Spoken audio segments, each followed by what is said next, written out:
Welcome to Reblue, a special edition of the 188th Wing podcast where we focus on Air Force leadership principles. The talk will be led by Lieutenant Colonel Michael Crom. He is joined by Master Sergeant Jessica Wilson, Tech Sergeant Chris Sherlock, and I'm Master Sergeant Chauncey Reed. The first session focuses on followership. Hey, thanks for having me. This is really cool. Really excited to be here with you and kind of share this initiative that I've put together recently. That I just realized that I thought that there was a gap in development amongst our officer corps and our enlisted corps, mainly those who are supervisors.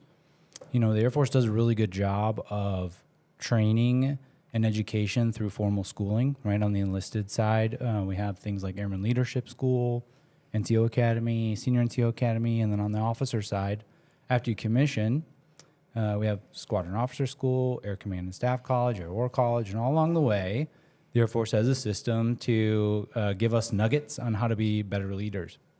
The challenge that I identified is that we'll go years in between when you graduated from ALS and then NCO Academy. Did you go to NCO Academy? No, I have not done that yet. Okay, so you did Airman Leadership School a long time ago. They told you how to be a supervisor, and you haven't had education since. Yet now, you know, we're supervising folks. We have daily challenges as leaders that we may or may not be equipped to deal with. And I think it's something that we at the base level can really get at. I think we should strive to continue to, you know, enhance our ability to lead, almost like the Air Force enhances and develops its weapon systems, right? Through research and development, through innovation. We need to do that as leaders too, right? I've said it before that I've kind of thought that the people in the military, we are a weapon system, right? And we need to treat that as such, and we need to develop and enrich and enhance to take our abilities to lead one another as human beings to the next level. So I identified that I thought there was a gap. I thought that we could be doing a better job across the Air Force. Well, I can't control that, but we can do a better job here at this base. And I thought, man, maybe I could get in here and use some of the experience that I have, which I'll share here in a second, use the experiences that I've had in my Air Force career and share some of that knowledge, the core fundamental things that we were taught, whether it was basic training or officer training school or whatever it is, share some of those principles, reshare them now that we're in the midst of leading, right? Every day we have leadership challenges that we're faced with. So I thought I'd reintroduce some topics that were taught to us all in the past. So currently I am the Inspector General here at the Wing, and I love my job and I love what I do. But what I'm really stoked and excited about is teaching and educating. So I have a couple degrees in education, and I've actually just hit 30 years of service, believe it or not. And of those 30 years, I spent 10 years in Air Education and Training Command teaching young officers how to lead. I spent 3 years in ROTC as an instructor there, and then I spent another 6 years at OTS teaching young officers how to lead. And we teach some very fundamental principles there that you give to a brand new lieutenant, and then some of them go out and they start leading airmen day one. While others, it could be years in between when they graduate and they get all this great information. It could be 6, 7, 8 years before they ever supervise, especially in our rated community and our flyers. You don't supervise until you're a senior captain or a young major. And they have long forgotten about that time they sat in an auditorium at Maxwell when they were going through OTS, learning about the fundamental elements of followership, right? And so that's why I think we need to reintroduce these topics here at the base level. So that's what made me kind of launch into this. And what I'm doing here is I have taken actual curriculum that is still taught at OTS at the Home Center at Maxwell Air Force Base, as well as some of the curriculum concepts that are being taught through the Barnes Center for Enlisted Professional Military Education, and just reintroducing some of these topics, but maybe now through a new lens. Your worldview has changed since you dabbled with this information. So that's my goal. I want to share this with you. And so the first question that I want to throw at you is I want you to think about leaders and characteristics of leaders. So just what are some of the fundamental characteristics of leaders, be it today, in the past? What are some of the fundamental characteristics you've seen of the leaders you've been around? One thing I could think of is somebody who's engaged with their team, and they're not just here's a task and go with it. Like they're in there with their team, trying to solve problems and figure it out with them. Yeah, right on. So I would say a strong communicator, somebody that can communicate the goals, objectives, and how they foresee us getting there, and also being open to a new approach. Sure, communication, that every time you ask this question to an audience, someone will inevitably say communication. The fact that human beings, in order for me to lead, I have to transmit where we all want to go somehow, some way, through a communication mechanism. And if I'm not doing that well, the team, I don't know. I don't like our chances for being successful if the goals and visions can't be communicated properly. So you both gave me two good characteristics. What about characteristics that aren't so admirable or favorable that you've seen in leaders? Still leaders, and still, these characteristics. Micromanagers. Right? Because can you lead by micromanaging? You can, but whether it's effective, I think, depends on your audience or the people you're leading. That's right. Yeah, for sure. Anything else? Indecisive. Nice. Yeah. Selfish. Okay, those are all great. And believe it or not, all of those things we just mentioned, I've seen them as well in leaders. And I think you can actually be a relatively successful leader by exhibiting those characteristics, unfortunately. Right? And so folks who, in my opinion anyway, leaders who exhibit those traits regularly can still get the job done and get the mission done. However, it's also my opinion that as members of the U.S. Air Force, not only do we have an obligation to get the mission done, but we have a second job, and that is to develop airmen, to take care of airmen, right? Like some of us supervise brand new 18-year-old airmen who just left the nest. And I guarantee those parents are expecting and hoping that you're care and feeding for their baby, right? Like that's real. And, as we help build the future, right? Because you're all replaceable. We are all replaceable. Our military careers are rather short. We have got to develop young folks to become future leaders in order to get the job done. So I would challenge you to say that we all have two very distinct jobs. Get the mission done, but then take care of the folks we are responsible for. And that's why it's important to, sure, can you get the JOB done with those not so great characteristics? Yeah, but you won't be able to do a very good job at leading and developing young airmen if you're not focusing and being intentional about that. So we talked about, some traits for leadership. I would venture to say, I'm going to give you this. I think one very important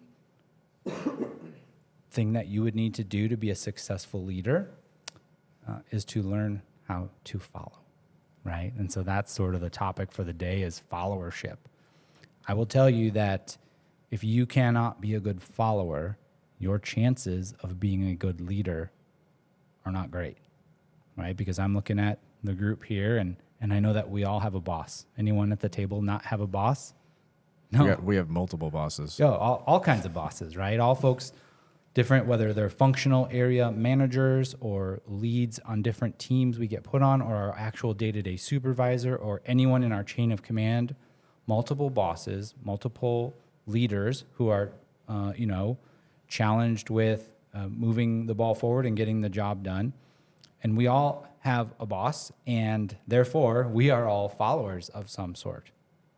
But it's important to hone in on your followership skills if you are to be a good leader. So I challenge you to think about that. So now I've said that, what are some fundamental characteristics of followers? And you notice I didn't say good followers, or I didn't say positive or negative characteristics, just what are some characteristics of followers? I'll take the good followers. Sure, I'll like take a you bad take the one. bad. Yeah. All right. So good followers, I would think, again, going back to will communicate to the leaders when they have an issue or what's going on for those reports so they can keep a pulse on things, as well as showing up. That's half the battle, is showing up and listening. So those are some of the key followerships. Yeah. What I have is probably still linked to decisive, like I mentioned earlier, is always having to be told what to do. Because there's people that's like, this person can get the job done, but you have to tell them to do it. And when you don't have those people that can take initiative and get things done, then you have to worry about that more. And that's more pressure on the leader to get things done. Takes more of that person's capacity to function. Yes. And that's the challenge that every leader has, is that we are spread so thin with all of the responsibilities that we have that we really do need, maybe more than ever, with, do more with less and all the things that we have challenges with of getting the job done. As leaders, we need followers who can take whatever the challenge is, whatever the task is, and run with it 100 miles an hour so that the leader can then go focus on something else. So when you have followers who need to have more hand-holding or need more education or need more development, need more coaching, that takes time and energy away from something else that leader could be doing. So yeah, that's a really good point. Thanks for sharing that. So it kind of brings me to the point where really the main meat of what I wanted to talk about today is to share some academics on the types of followers that are out there, and for two reasons. One, I want you to be able to identify what kind of follower you are, right? And then by going through that exercise, my belief is that you'll be able to also then be able to identify the types of followers that are on your team, so that, and it's kind of brings me to the why, like what's the point of this lesson today? This is a leadership series, yet we're here talking about followership. If you are to lead well, you have got to understand what kind of followers are following you, because leadership is not one size fits all. Leadership, it's been said that leadership is an art, meaning there's no right way, right? It can be well done and beautiful in many different varieties. One of those ways that we need to think about variety is how we lead certain people. And what I want to challenge you with today is to think about, okay, what kind of follower am I leading, and how am I going to best approach leading this particular individual, knowing what I know about them? So we'll save how to lead those types of folks for the next session in this, but here we're going to focus on how to identify types of followers.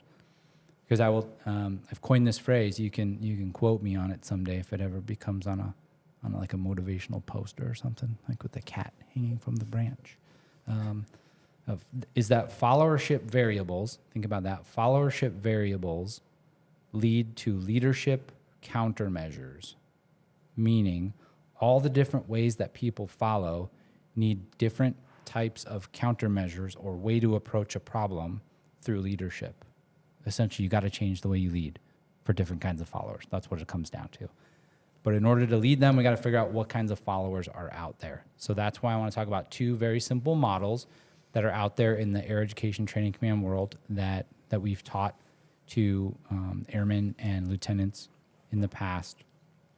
And I want you to imagine a graph or something like that with 4 quadrants, right? Imagine that to where if you were to measure on one axis the ability of a follower to have to be a critical thinker, to be independent, imagine a high and a low, right, on one side. And then imagine at the bottom axis, imagine a place where you had a measurement of somebody's willingness or ability to participate, either being very, very active or very passive. And so you kind of imagine this quadrant, right? And so think about the kind of followers that you've been around, or maybe that you've been, or that are on your teams that are very active in participation, very engaged, right?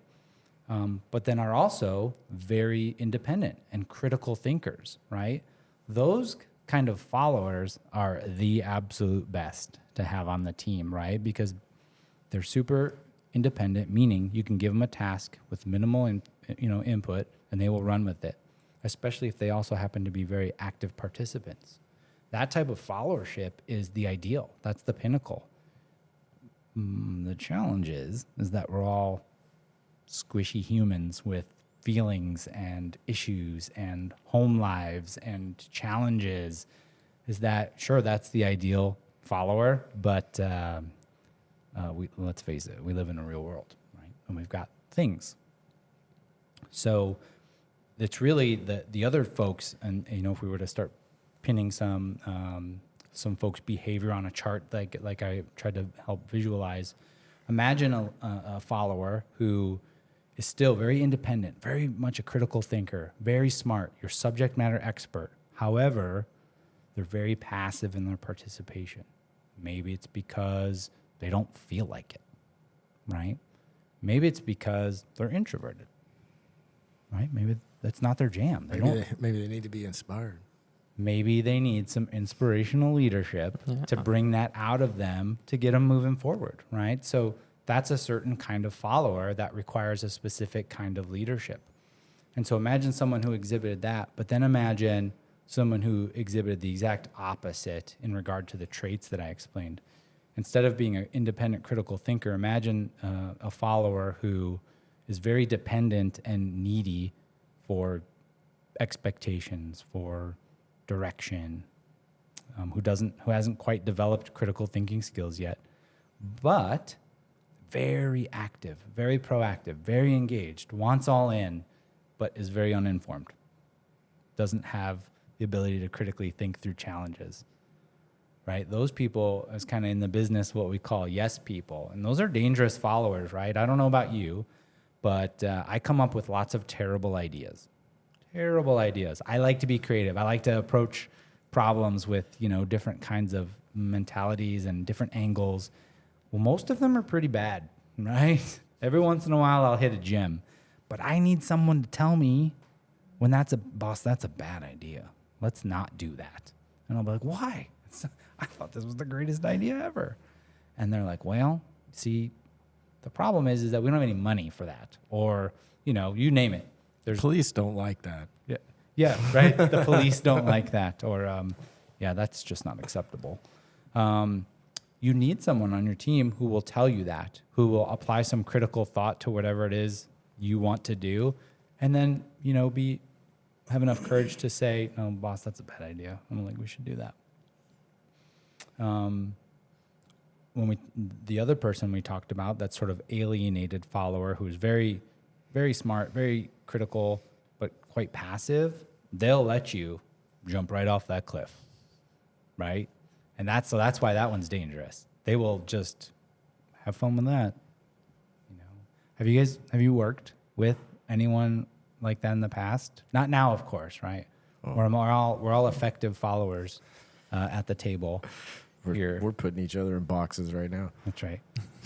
Yeah, so that's probably a good time to say the disclaimer of, while we talk about these different types of followers, please don't judge people, right? This is characteristics of behaviors.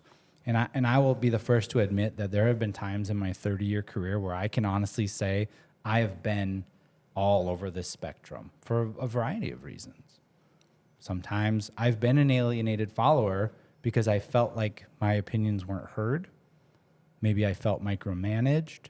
Maybe, even though I had all the knowledge and I'm a critical thinker, maybe my personal life had a lot going on and I just couldn't give my all. And so my participation tended to be a little bit lacking. There's all kinds of reasons why people can be in that bucket. But the point is that you got to be able to identify that as the leader. Identify what type of follower that person is and know the difference. Because here's the trick. If you try to lead one individual who happens to be a yes person, and you try to lead them one way, and then you try to lead the alienated follower the same exact way, you are going to have a problem. the way you're leading them, one of them is desperately wrong, and that's going to get messy. Imagine, especially like we talked first about effective followers. The quickest way to turn an effective follower into an alienated follower is to probably micromanage them or be too critical of them or not give them the space to operate. Maybe not give them the financial resources they need. Maybe not giving them the manpower they need to do their thing. And so that's why it's really important that as leaders, we're able to identify the types of followers that we work with and to lead them the best way fit for their ability to receive that leadership. Especially if you have that situation where there's like an alienated follower and a yes person, and you're like, I have to put these people on a team. How do I get these people to work together and come out with a positive output? Right. Yeah. You talking about all this, I'm a big documentary watcher, especially sports documentaries, and I loved the 90s documentary The Last Dance about the Chicago Bulls, and it talks about Phil Jackson, how he had Scottie Pippen, Michael Jordan, and he had Dennis Rodman. So Dennis Rodman, obviously we all know he was a great defensive player. I mean, he was an awesome part of that team, but he was completely different from Michael Jordan. So Phil Jackson approached him very different than he did Michael Jordan and Scottie Pippen and the rest of the team. So it's a great example of this Model 1. Thank you. Thank you for sharing that, because now next month's session is going to talk about situational leadership and just that concept of how to lead different types of followers. And I'm going to make sure I brush up on that, and I'm going to watch it again, because last time I watched it, I wasn't really looking at it through that. I was just enjoying watching, the Bulls of the 90s crush everybody. Yes. I was enjoying that part. But yeah, I'm going to watch that again. And the soundtrack, amazing. Awesome. The people group that we didn't talk about in this matrix, there's a couple of them. The only one I really want to touch on is the middle ground folks, the folks who maybe they're just moderately good at critical thinking, or they can be independent at times. And then also their participation is somewhere in the middle ground too. They do just enough to get by, just enough to stay in standards, but they're not going to excel, right? That's a very tricky group of people to lead, right? Because they're very much typically, right? I'm not judging or stereotyping, but that group of people have often been there a long time and don't plan on getting out of that box, right? And that's what we call survivors, right? And I'm gonna meet your sports analogy with another one. Back in the day, there was a beast of a running back named Marshawn Lynch, who one time at a press conference, he showed up to the press conference and people started asking him questions, and his answer to every question was, "I'm just here so I don't get fined." Give me my Skittles. Yeah, exactly. I'm just here so I don't get fined. Marshawn, how did the team play today? I'm just here so I don't get fined. Literally what he said to every question. So what he was avoiding was the penalty for not showing up to the press conference like he was mandated to do. He was not mandated to answer the question logically, right? So he was mandated to give an answer. So he did, right? Was it an effective press conference? Well, no. Well, maybe it is now because we're using it, right? Maybe it is now.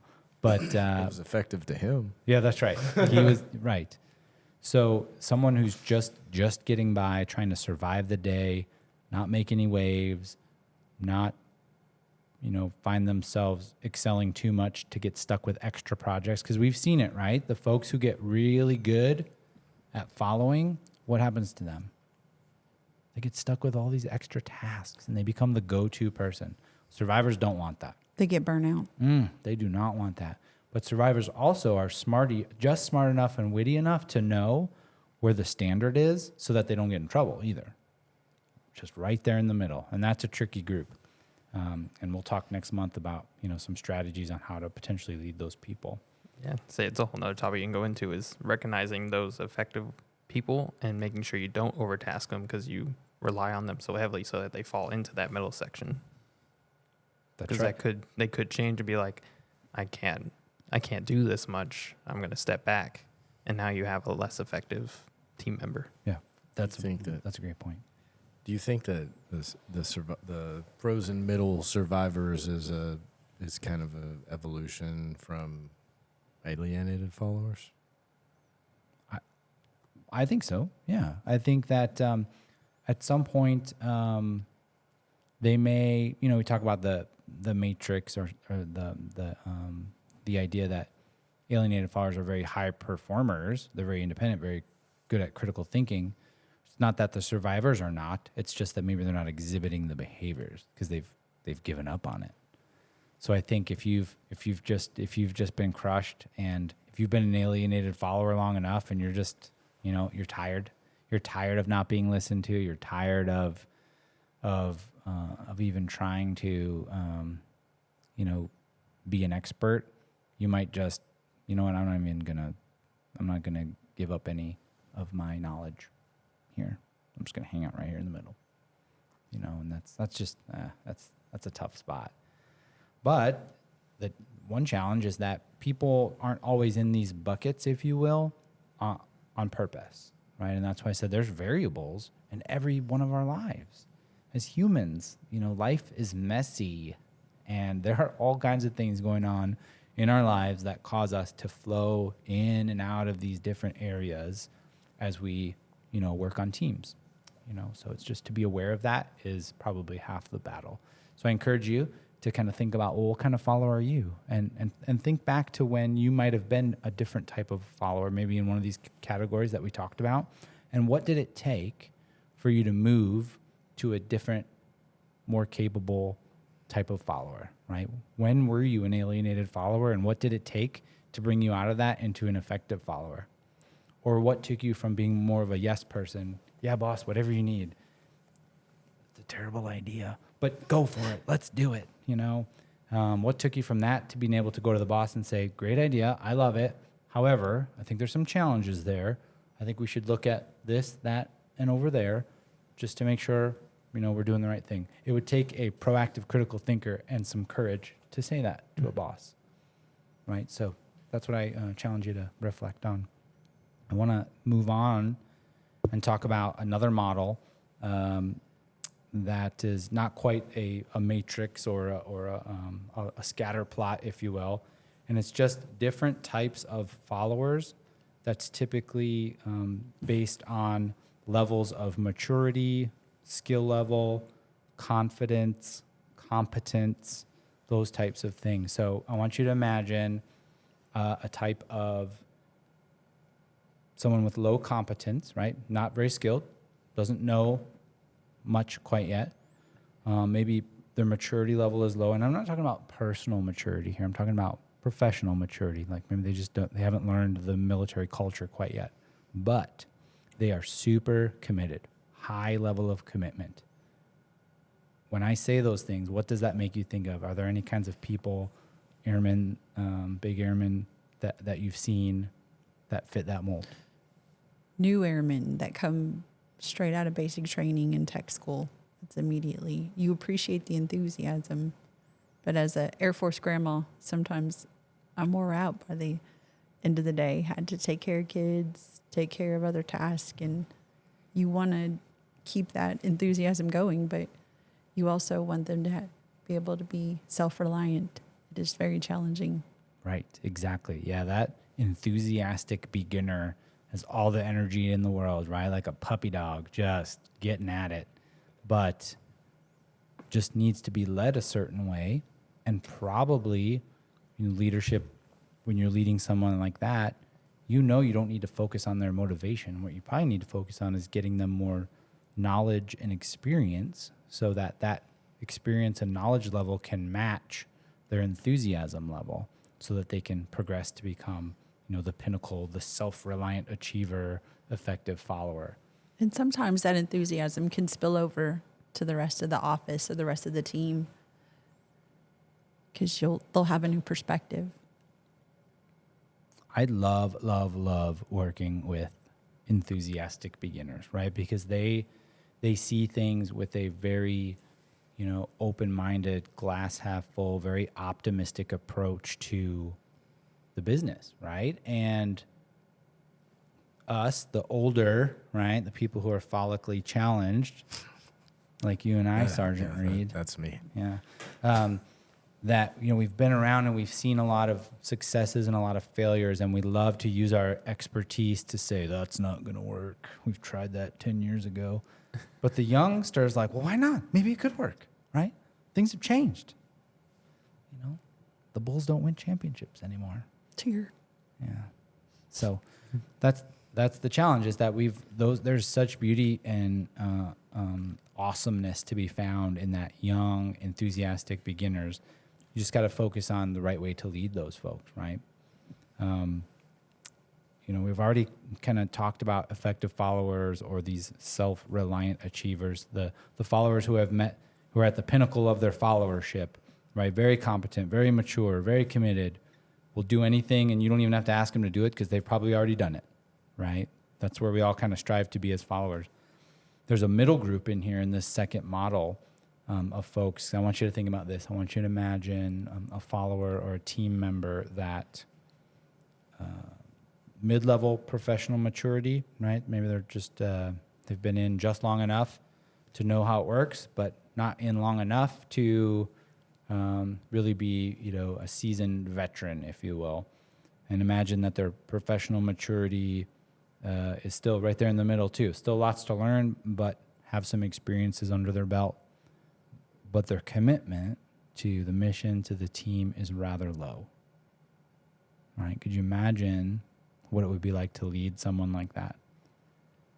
That's the person that we would call the disillusioned learner, where they have an idea, have ideas, they have thoughts, they're smart enough to know how to take things to the next level, but their commitment is so low that they will probably not do that. That's a tricky group to lead, right? How do you inspire them to get them to the next level, for them to actually be competent? That's the question. Yeah, can you, and I would say that, again, it's kind of stealing my own thunder for next month, but as the leader, can you affect that commitment level? If that's the thing that's low, because we've kind of determined that their professional maturity and their experience levels and their knowledge levels are mid and acceptable, but that commitment is the problem. Can you affect that commitment for that member? Sometimes you can, sometimes you can't, right? Some of those things are outside of your control.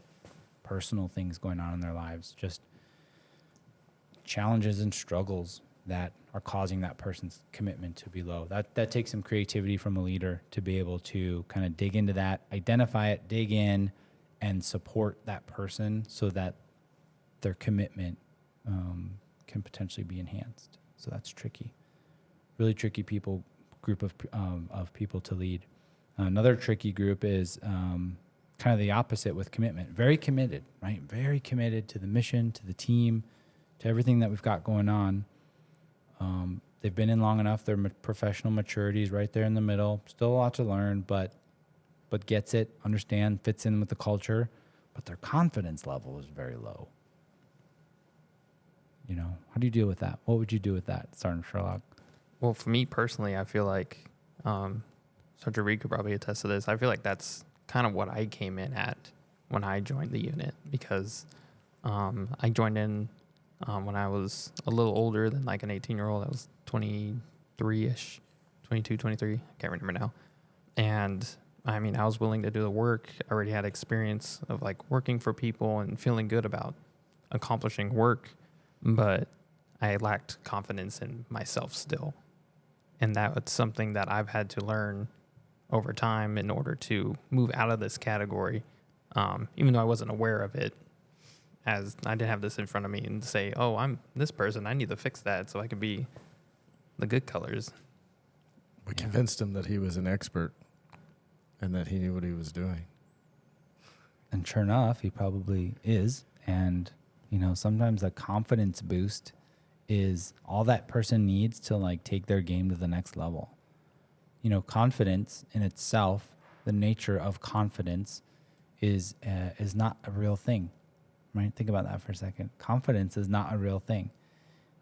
You could be a pure rock star, yet have low confidence, you're still a rock star, right? That's kind of what I'm getting at. You're still a rock star and you can still perform. But if your confidence level does not match your actual abilities, you're not going to be able to perform that well, and that's a tough spot. And that's where a leader, I think, can really change the dynamics of a team and of the affecting that follower by getting creative and figuring out ways to boost the confidence of those individuals. Sometimes, do you recall what it took for you to become more confident? It wasn't just me saying like, hey, I'm doing this well. Like my team members, my supervisors, they're saying like, hey, this is a really good product. Like you could tell that you were maybe not so confident in this, but like you did it. Like, there was mistakes made along the way, but we're going to make sure those mistakes don't happen again. But that's not what we're focused on. We're focused on the accomplishments, staying focused on the positive. Sure. Saying we were committed to you, basically, and paid attention and worked with you and all those things that we should dedicate to our airmen. Yeah, and then, before you know it, the confidence level matches the actual output and your abilities. And then before you know it, then you just start running 100 miles an hour, which is really great, which is why the leader is so crucial for that particular type of follower, because sometimes it's only the leader that can bring that out. Only the leader can give you the verbal affirmation that you needed to say, hey, man, you're doing a great job. That's awesome. Thank you for doing that. And you're like, oh, I'm not so bad at this after all, right? That's a good place. Another thing that leaders can often do is they can, give you a project or a job that you feel like, man, I don't know if I can do that. I don't know if I have the chops to knock that out or not. And the trick is the leader knows that you do. It's just you don't know it.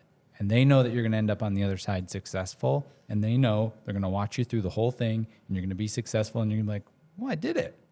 That's awesome, right? And that's where leaders have to get creative in bringing that out of those types of followers.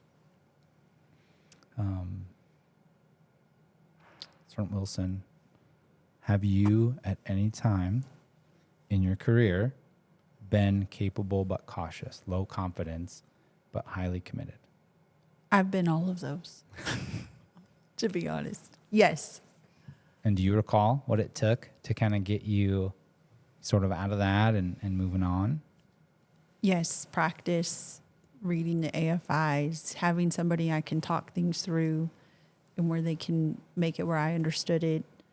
I'm very much a hands-on person, so kind of going through the motions and absorbing the information. So I had people that believed in me and helped guide me in that learning process. And I'm learning every day. There's still things that I have high confidence level in and things that I have low. No, that's great. So what I think I heard was Sergeant Sherlock ended up getting out of that partly because of some confidence building from the team in regard to some affirmation. Hey, that was a great job. Good, well done on that. While on your side, it took you to boost your confidence, more experience and knowledge, which a leader has to know that's what is causing your confidence to be a little lower, and to enable you to either have time to create time for you to go get some experience, create time in your schedule that you can invest into reading more guidance and doing research. So while yours was more feedback oriented, yours was more knowledge and experience oriented, and it's the leader's job to know the difference and to know their people well enough to know how to boost the confidence of those particular people, right? So it's actually really simple, right? I don't think that so far today that we've talked about anything complicated, right? A lot of this is common sense, and we were all taught this at varying times through our development as Air Force members. But looking at it from a different perspective, now that we have teams of our own that we have the responsibility to lead, to take some of these principles and start to actually use them, I think you'll see some real benefit to that. So the point of today was to really, take a look at and take some time to be introspective and say, well, what kind of follower am I? Can I identify what kind of follower I am. Can I identify what kind of follower I've been in the past and what got me out of certain areas that were not ultra productive to make me a more productive teammate and follower. And then I would also then ask you to think about of the folks that you lead today, whether they're your peers, right? Because we lead in a lot of different aspects. We don't just lead people that work for us. We lead our peers on the daily. Some of us lead our families in different capacities. We lead, sometimes we lead our superiors on teams. Believe it or not, you as a public affairs shop, you're the expert at this field. You lead the senior leaders on this base when it comes to anything in your world. So sometimes you may find that a senior leader is maybe lacks confidence in their command and control of using public affairs to enhance the mission.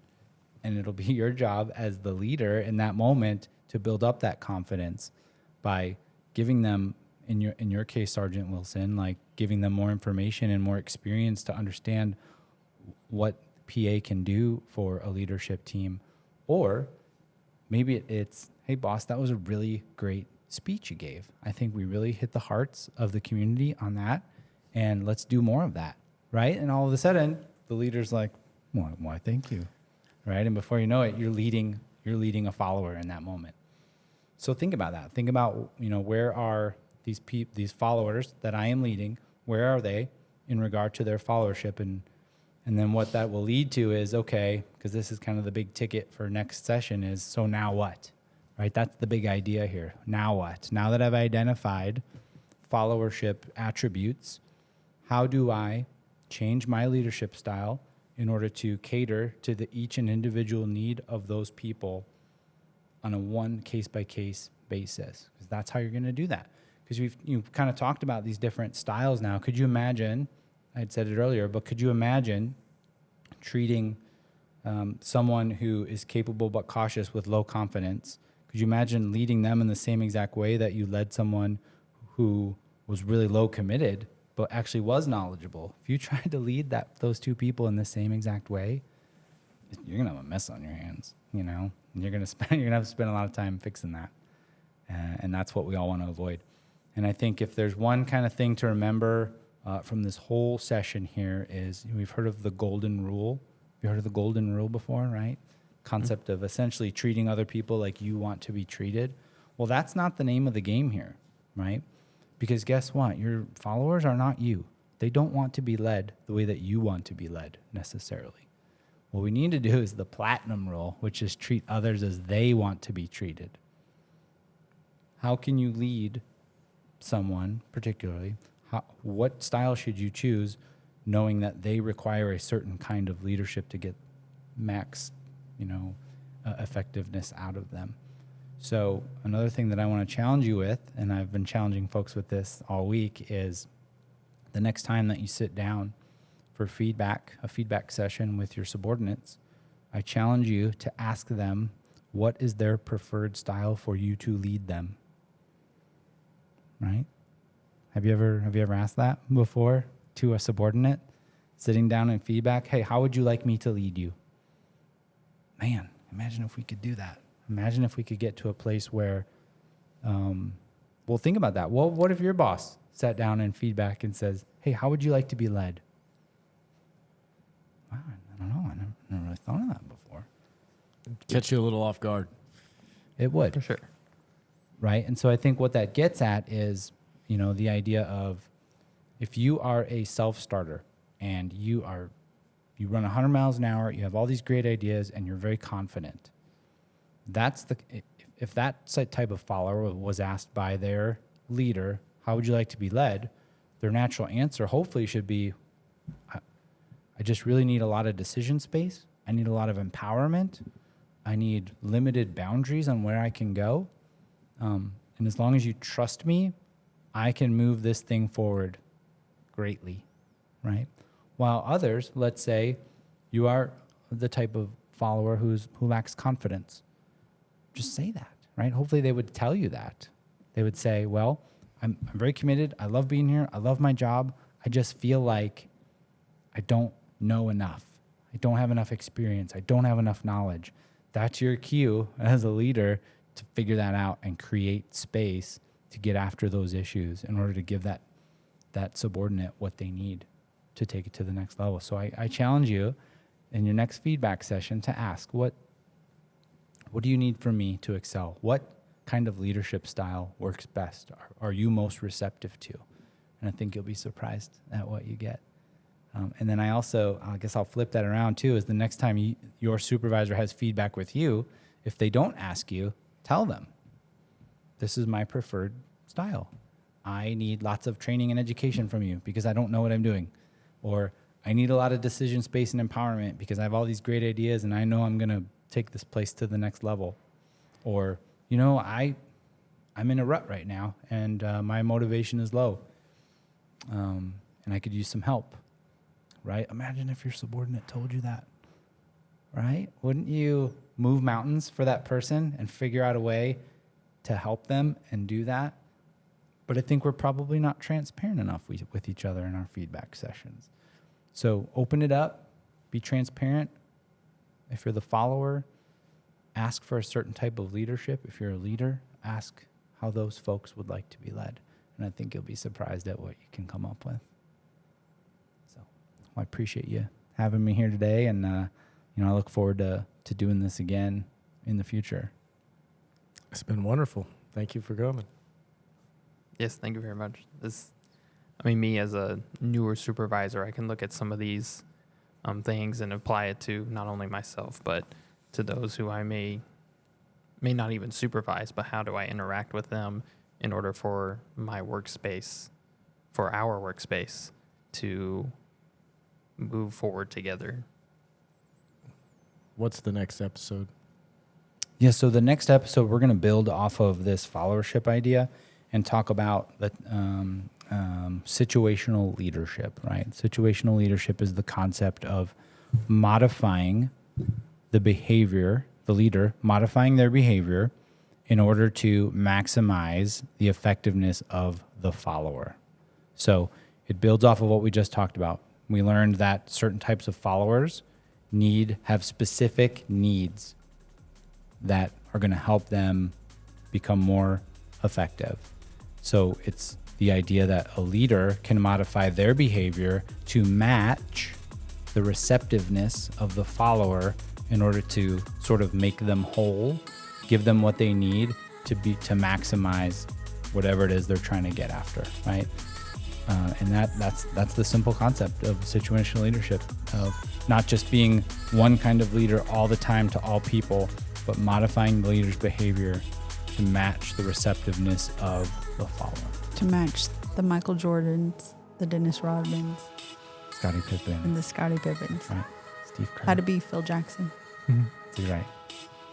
That's all for this episode. Lieutenant Colonel Crom's Reblue will be a 12-month series. He is also hosting in-person classes, so keep a lookout for those class dates. Thank you for listening. Till next time.